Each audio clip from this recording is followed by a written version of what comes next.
Hello, everyone. Welcome to episode number 4 of the Green Effect podcast. On this episode, we have Kris Dutkiewicz. This is a special episode. I've wanted to have Kris on this show for quite a while. Kris is the owner of Krippled Weeds. We're going to talk about that one during the show. He's a former member of the Canadian sledge hockey team, former member of the Canadian wheelchair basketball team. He is a business owner. Kris is in a wheelchair, and he's going to talk on this episode. This is part 1 of 3. He's going to talk on this episode as to how it happened. And we're also going to talk about his business and how he started it. But the part around how it happened, and we lead into his outlook on life into part 2. But how it happened and how he explains it, and we start to talk about his outlook on life. It's just something special. He's a unique guy, and this is a podcast that you definitely want to listen to. So without further ado, here's Kris. Welcome to the Green Effect Podcast. Finance, life, business, and everything in between. And now, your host, Stephen Green.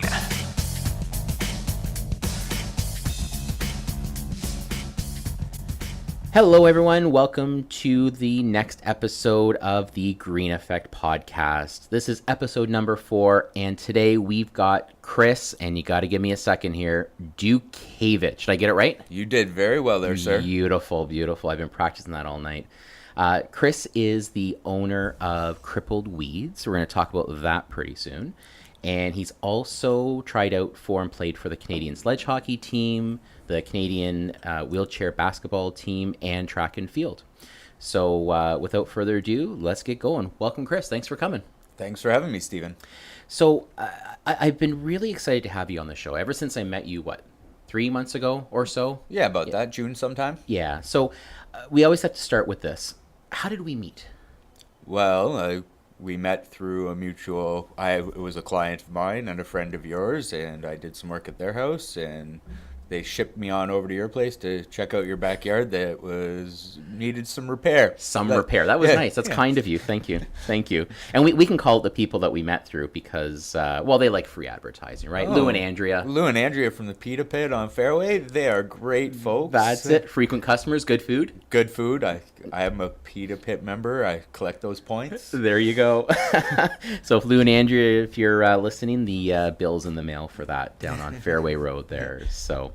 so we met through friends. You came over and did some gardening work not gardening. That's not even gardening. It was like massive reno almost in the backyard. Well, you had a koi pond in your backyard, Stephen. And now you have a flagstone patio. That's right. A really nice one, too. Well, I'm glad you enjoyed it. And that was,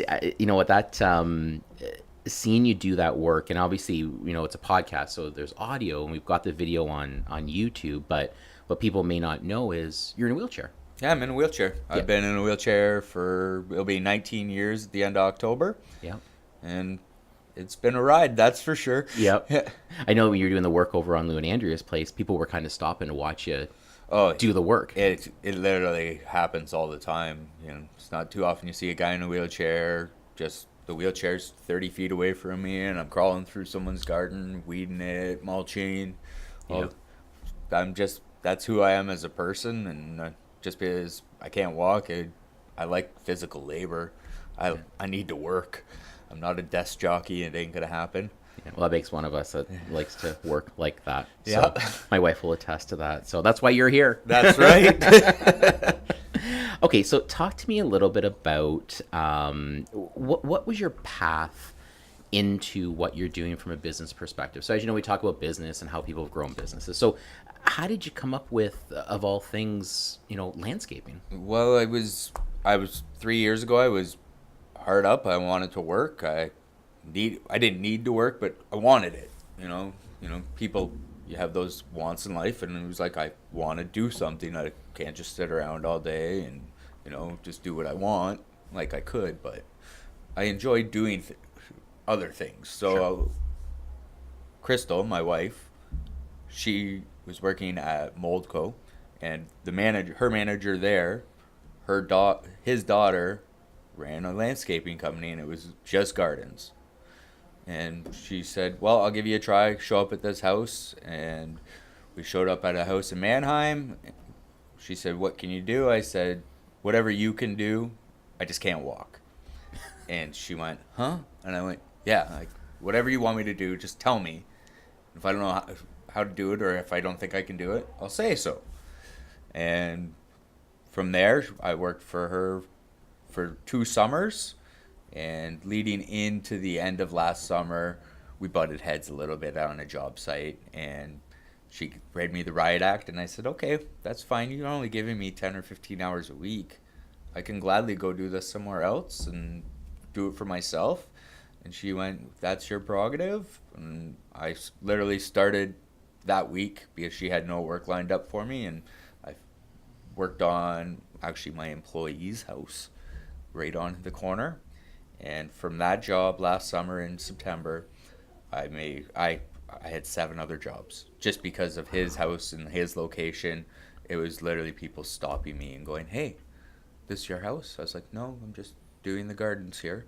Do you need some garden work done? And yes, I do. And I didn't have a business then. I was just doing it for cash, just seeing if this would actually work. And literally I did six houses in that neighborhood and 1 in Deer Ridge. Yep. And the rest was history. I applied for my actual business license this year and got it and started up. And I'm old school, no computers. I still handwritten receipts because that's who I am. Yep. So yeah, that's how I got started. So I mean, clearly you've done good work, because otherwise people wouldn't be stopping to say, hey, what about this, that, you know? Yeah, and I got a bit of a novelty thing going on being in a wheelchair, you know? Absolutely. People, like, some people are like, oh, why do you want to do that? But I want to do that. Like, Yeah. I like to work physical. Mhm. You know, I'm in really good shape. You know, I enjoy doing heavy things and physical labor. And before we came here, I just rented a storage unit for my business. Building shelves, getting it all set up in there so that it's functional. Everything's Yeah. right there. I don't have to go digging through the back of my truck for things anymore. Yeah. You might get some more work at our place. We're gutting our garage next summer. So if you can build shelves, you know where to find me. Okay. You know where to find me. Because Yes. as I know I know how to call people. After that, I'm pretty limited. I can do mortgages. I'm pretty limited after that. I built a 4 years ago. Dan, owns his own business as well, a little small contracting business. And he said, hey, man, can you strip wallpaper in this house for me? Sure, man, I'm not doing nothing. So 2 days, I stripped like 5 rooms or something like that, my right? gosh, that's a lot of work. Up and down on the ladder, you know, working it out perfect, right? And the new owner of the house just bought it, and she's like, oh, this is going to be our music room. I wish we could build some shelving in here, custom shelving. And I was like, I can do that for you. And, you know, I built this beautiful custom shelving with piano insert, all because her partner was a musical therapist. Oh, so they need So important specifics for They that. had 120 instruments. Oh my gosh. Yeah. So this wall unit, your office, it's hard to tell, but just think about this whole wall being full of instruments with custom shelving per instrument. Holy cow. It took me about 2.5 weeks. Yeah. It was their favorite thing in their house.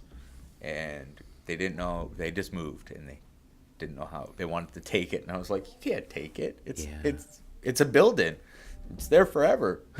She was like, well, you're going to have to come to our new place in London. And that was just a month ago. And she was like, if you're ever down here, I would love you to come do that again in our new house. We're not moving anytime soon. I'm locked into a 10-year contract at the hospital. Wow. But yeah, so It's, and you know, it's now considered almost old school that people coming back to you for more business and word of mouth. And that's how I found out about you. And I mean, clearly it got around that neighborhood, right? Like, well, you're not on Facebook. You're not on Facebook for your business or Twitter or whatever. It's everyone kind of knows you, and it gets around. That's the indication that you're doing something right and you do good work, right? Well, yeah, and it's personable. Yes. I'm going to be on your property. You might not be home, or you might be home. Yeah. You want someone who's going to be friendly. and not creep you out wandering around your property. Yeah, unless you leave the gate locked and you hop the gate to get into the house, right, Chris? Well, hey, sometimes clients don't realize you're going to be there. You got to get the work done. You got to get the work done. That's right, Steven. True story. True story. Hop the big fence, 8-foot fence. Chris got over it. I got over it. I don't want to know, and if the insurance company is listening, I wasn't my fault. Okay, so talk to me about elephant in the room here. How did you end up in a wheelchair? Like, what's your story? Was paralyzed in 1999. It was Halloween. I was with a girl at the time, and her name was Julie, and we were not meant to be together. But I was too kind of a person to break her heart, sort of deal, because she truly did love me, and I loved her and her family, but I wasn't in love with her, you know.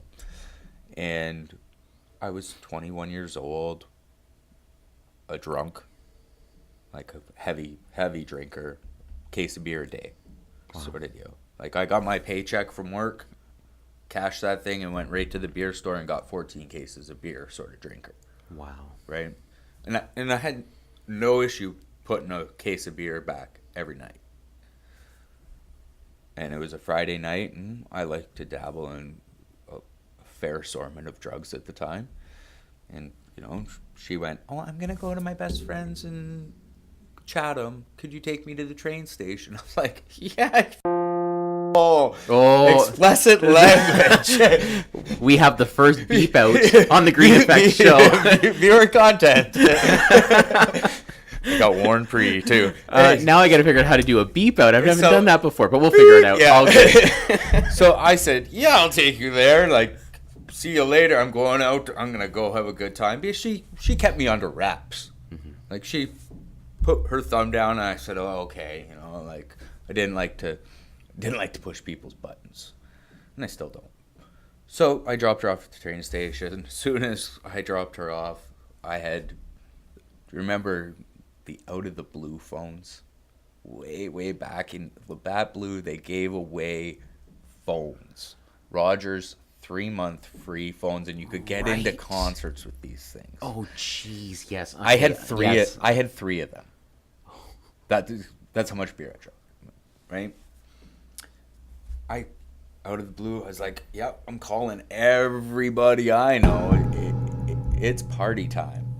And I called my buddy Al Knowles. I was like, "Hey, man, just dropped her off at the train station. I'm single this weekend. Let's do this." And he was like, "I'm at the Edelweiss. Let's go, bro." I drove home. I dropped the car off and walked up to the Edelweiss. And me and him started drinking. It was, I don't know, maybe 4 in the afternoon, something like that. Friday night. Away we went, and if I'm at the bar, I'm drinking a bottle of beer and a shot of Jack. That's how it was. So I had 4 drinks there, 4 beers, so that's 8 drinks. And I was like, "Well, let's go back to your place. Let's smoke some." All right, we went back to his house, and we smoked, I don't know, 2 or 3 joints. And I think I had about 4 or 5 grams of mushrooms on me. Popped a couple grams of mushrooms. I was like, "Yeah, let's go to the twins' house and party there." Mm-hmm. He was like, "No, you go on without me." Right? Like, I was ready to go. Yeah. And I went to the twins' house, and the group we hung out with was there. I was like, "Look, she's gone. You guys don't like her. I want to go out. Let's go out and have a good time tonight." And they're like, "No, let's stay in and drink here." And I was like, "I don't want to do that. That's what we do all the time. I want to go out. I want to go have a good time. Mm-hmm. I want to go dance. I want to play pool." Like, no. So I had 1 or 2 drinks there. And I said, "Yeah, you guys aren't coming. I'm going to call these guys, go over there, hang out with them. Let's do this."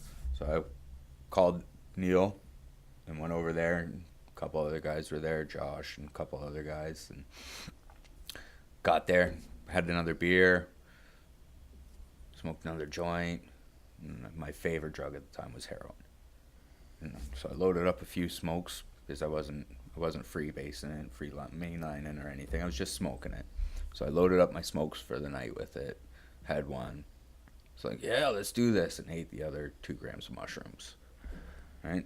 To the bar. We went to Sammy's Garage. Yeah. Do you remember that place? I do. Yeah. no problems. Been there all the time. Bouncers knew us. Walked in the door, shook hands, got our ticket to go downstairs because it's how when you had to go wait to get into the bar, Right. in another bar.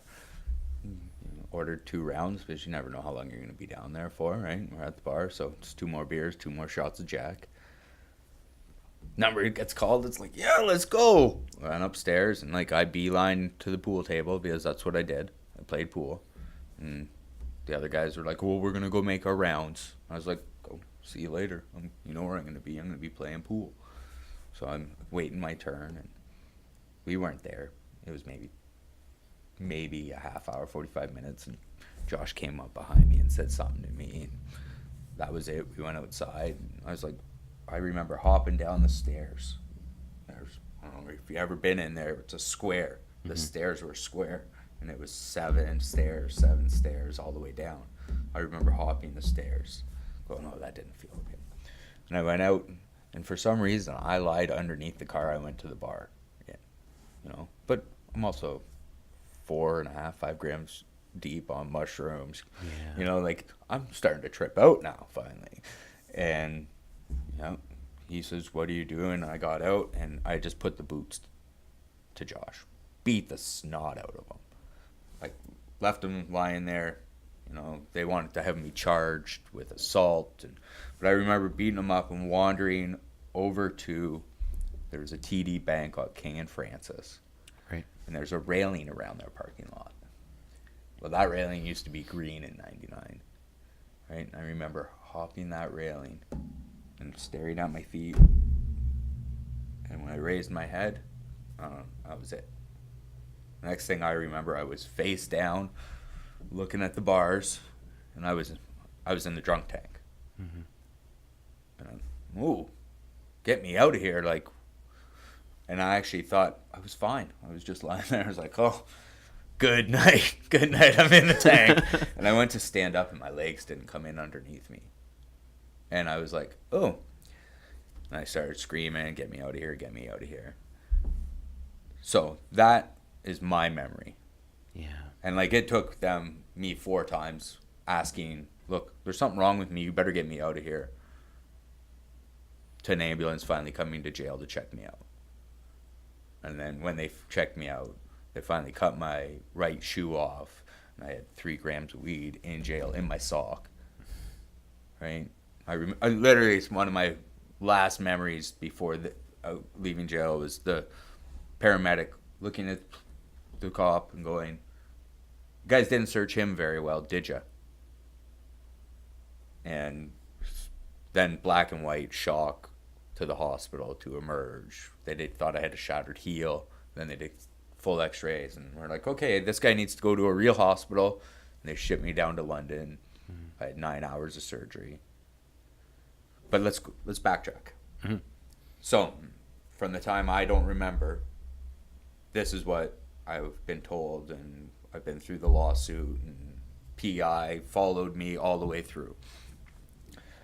So I went back into the bar after I beat up Josh. And witnesses say I drank till close, which was another 2.5, 3 hours. Wow. At close, I went missing for 22 minutes. In that time, I wandered down the street from Sammy's. And there was a Casablanca bookstore. If you remember where that was, it's gone now. Yeah, I do remember right beside the Mayflower. They were resurfacing the front of it. And they figure I climbed up the scaffolding to the top and slid down the garbage chute. And they figure 5 stories. The only thing that saved my life is I slid down the garbage chute and I landed flat on my feet. So they figure I landed flat on my feet. I shattered my right heel and blew out L1, T12, broke T8, T7, and cracked C4, which is way up here in my neck. Yes. Yeah. Right? And that's what they figured happened. They figured because of the shock, I was able to climb out of the dumpster, the garbage bin, across the street, and they found me in one of the storefronts. And it was, oh gosh, it wasn't Metropolis. What is it now? Right across from Elements, there's a bar there. burned to the ground. I can't remember what it was. And now there's the big few. But anyways, they called the police. An officer came. I was being belligerent, right? And they called an ambulance. Ambulance said the same thing. We can't chuck him because of his condition. Take him to jail. So they cuffed me, threw me in the back of the cruiser, took me to jail. Just like that. Oh boy. Okay. Right. But yeah, and that's what they figure happened. There's no proof. It's just the most likely thing. It was either that based on what was presented. Yeah, with the injury. It was either that or I was flying a fighter jet, and I pulled the eject cord, because it's the most common injury for a fighter jet pilot is to have a shattered heel. Oh, jeez. Crazy, eh? Yeah, it is. It is. And I was like, I don't think I was flying a fighter jet. I was flying, not that guy. Not that you remember, but. But yeah, so and then London, it was a 9 or 10 hour surgery. And just working on your back. Yeah, I'm sure I died on the table. 100% I died on the table. I've been to hell. They told me I wasn't supposed to be there yet. I was like, oh. Yeah. And like that's when I woke up out of my coma, and that was 3 days. 3 days in a coma. Yeah, after the surgery, something like that. I woke up. I was hurt the 28th, 29th, like the night of the 28th, the morning of the 29th, and I woke up in November, like the 1st of November or something like that. We talked about this before you came on the show. Someone like myself who, is not paralyzed, could never understand. If people ever say, oh, I understand. No, you don't understand. Help me understand what goes through your mind when you're waking up after that. Well, when I first woke up, I was hooked up. I wasn't breathing. The machine was doing that for me, right? Oh, okay. So if you ever woken up when you've been hooked up and something's breathing for you, it's a really weird feeling because you're not controlling your lungs. Jeez. Right? You see it on TV. Yeah. But you nothing don't like... But like, you don't... Those people aren't thinking, oh my God, I'm not breathing. And when you try to breathe, it hurts. Really? Right? Because your muscles are trying to do the exact opposite of what the machine's doing. Oh. Right? Okay, yep. So like, I remember I woke up and I was like... like freaking out, and I literally grabbed hold of the thing and tried to rip it out. Like that was my first like. That's probably just your body reacting to a foreign object. Yeah, exactly. Yeah, okay. And literally, I woke up and strapped to the bed, like handcuffed to the bed, sort of deal. And then I remember waking up again, and my mom came into the room, and literally all I was said it from the point I was taken from the drunk tank to the hospital. All I kept saying was, you need to call my mom, 519-748-4188. That's all I said until she was there. And I remember her coming into the room after my surgery, and she just bent over the bed, grabbed me right here by the and like curled me. So we were like nose to nose, and just went, you're supposed to bury me, boy, and threw me down and left. And I was like, whoa. I didn't see her for like 3 or 4 more days. What emotion? What emotion? Oh, like, yeah. I mean, of all the people you don't want to disappoint. Yeah, exactly. Is that even the word? And like, right? I don't know my father. My mother's been my mother and my father my whole life. Yeah. Like my mom's a lesbian. I was raised by 2 lesbian women. I have really different old school values. And probably at a time where that wasn't accepted. I don't know too many 4-year-olds that were raised by 2 women their whole life. That in the 90s, 80s, 90s. 80s, if I'm 90s, putting that timeline right. Yeah. Like I was, I was in grade school. Like we went to church. And that was because of me. I wanted to go to church. Yeah. Mom was like, okay. When you don't want to go anymore, we're not going, right? Yeah. Yep, that's fine. Wow. And that's almost probably, more painful than anything. I mean, I know what it's like if I disappoint my mom. It's like, oh my God, what have I done? I will be when it's my mom's time to go, and she ain't going anytime soon. She's a gym rat, she's had knee replacements 3 times. She's old, but I I'd mess with her a little bit now. But, like, there was a time, like, she would have beat me if I did anything wrong, you know? No, she's in her 60s. I can take her. Yeah. I hope, at least. You know? But, like, I know I'm going to, when it's her time to go, I probably won't cry. I'll be happy. Because I'm supposed to marry her. Yeah. You know? How true is that? You know, and I've been through that with my family where you I mean, as you get older, obviously stuff happens and medical stuff happens, but that's the way it's supposed to be. Yes. And when it doesn't, I feel that's bad. where it gets sad. It's horrible. Like, I feel for those Humboldt kids. Yes. You know, like I've been privileged enough to go meet Ryan. You know, going to Calgary to play in the fundraiser game this Saturday. Yeah. You know, but like people were there for me when he buried 10 teammates. Yeah. I don't know what I know what it's like to bury a teammate. Yeah. My teammate died on the court when I was playing wheelchair basketball. He was my roommate for 10 years. You know, it was pretty hard to pack his stuff up. But to lose 10 of your teammates and 8 staff and family and friends. Young people and the circumstances. Yeah, like when I was out in Halifax there in beginning of June, and I was at the FMLs, all the mayors from all across the country, right? And I actually got to meet the mayor of Humboldt, you know, and I told him, like, there's a young man there, he's the goalie on that team, and he's out of the public eye because he doesn't want that, you know. And kudos for Ryan for taking that on, because I wouldn't be able to do what he's doing. Yeah, you know. Like every day there's a reporter in his face, or he's doing a fundraiser, or going to this, and it's a world event. Dana White flew him into a UFC. Like, you know, he went to, there's so much that has gone on for these guys. Well, it's become your life. It's become his life. It is totally what it is now, right? You know, totally. It's like the Humboldt's first game was last night. The Broncos' first game, right? I heard about that. Yeah, it was televised on TSN. I'm not big into hockey. Like, I caught a few snippets of it. I was like, good for you, good on you, TSN, you know, and it's good stuff going on. And it's crazy to think, like, those bunch of kids, right? That's exactly it, a bunch of kids. 16 to 20-year-olds, and they had no control. They didn't do it to themselves, you know, that's out of their control. Mm-hmm. What do you do with that? Like I did, I got onus.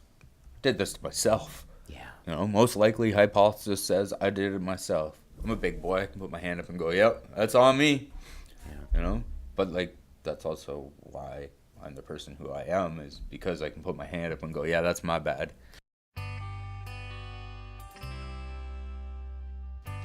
Well, there you have it. That is part 1 of 3 of this interview with Kris. And I know that we talked about in this podcast maybe some tougher things about what happened and how he ended up in his wheelchair. I will tell you part 2 is the rest of the story. You know, it's after what he went through and his outlook on life, and, you know, the death of a teammate on the floor on the basketball court. There's just a lot of great things here. Again, Kris is just an amazing person, and believe me, episode 2, part 2 of this podcast, even better. So until next time, talk to you soon. Thank you for listening to the Green Effect Podcast. Subscribe to this podcast on iTunes or Google Play so you catch the next episode. And don't forget to leave a review. Much appreciated.